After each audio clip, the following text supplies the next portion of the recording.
Okay, welcome on board po, Kalipid Sister, sa ating programang ito, Kanlungang Bayan, sa Kapwa, Medical Missionary Philippines, na talagang binibigyan po natin ng puwang at pagkakataon na matunghayan ng lahat po ng tao dito sa buong mundo ang himala ng Diyos.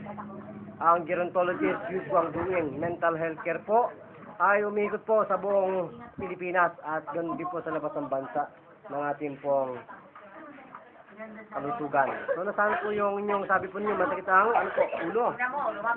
Nasaan po yung ulo, masakit? Wala na, hindi na ako parang Ayan. Sige po, magano po kayo, mag-bend kayo ang beauty natin. O, yan. wala na.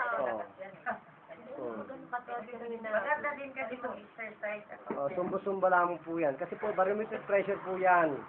Pag po nagkaroon ng barometric pressure, katutuyo ang bagos nerves mo, may pressure ang lahat po ng skeletal natin. So, ilang araw na po kayong ganyan? Mga ilan po? Mababa po ang dugo natin, ano? Mababa. So, kailangan po yan, maglagay lang po ng solution sa tainga, lana, para po ma-enhance po yung ating good blood circulation. At yung bone marrow natin ay magising.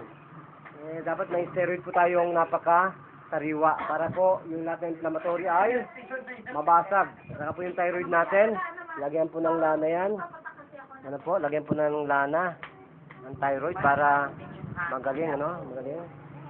Para pagalingin natin, no?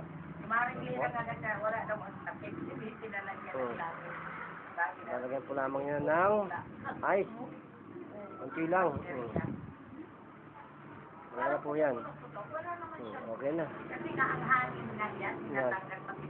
So, nasaan po ang pakiramdam ng beauty natin? Kilala po, anong tunay na pangalan? Anong apelyido po? Ilan taong gulang po ang beauty natin? 28. Ilan po ang doktor na pinunta natin? Marami na din. Ano pong ginawa sa inyo? Reseta. O anong nangyari po sa reseta? Wala, ganun pa. Ano pa rin ngayon po na tadyakan kayo at na siko?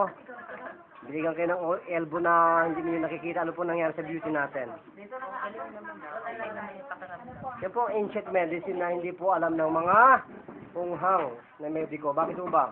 Eh sila rin namamatay sa atake sa puso eh. Ano? Halos yung mga pisanan din nila, patay din sa katarantaduhan ng pag-aaral eh. Kaya hindi po kami pwedeng gano'n sumunod sa kanilang aral.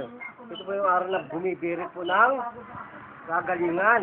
At magiging beautiful po tayo. Magiging handsome ang yung ano po? Beauty. Eh kung lagi po kang tika-tika, no therapeutic lane, ano pong magiging mundo ng beauty mo? Sulik ba? Ganon. So magpasalamat ako sa Diyos. Okay? Anong panawagan mo po sa pagbabago ng Pilipinas sa mediko? Saan naramdaman po ninyong hirap? Panawagan po natin na magbago na sila. Magsalita ng totoo. Ipakalat po yung fourth state of health. Kung paano sila mamatay ng isang oras sila tulog walang walang hininga. Yun po ang hindi nila naaral. Yun po ang study of aging. Hindi po naaral yun ng mga mediko. Kahit sino pa pong Poncio Pilato ang nag-aaral yan, hindi sila nagpakamatay. Papatuloy po at ikababalita po sa atin at bato-bato sa langit. Tamang po ay huwag magagalit. Ang pikon ay talunan.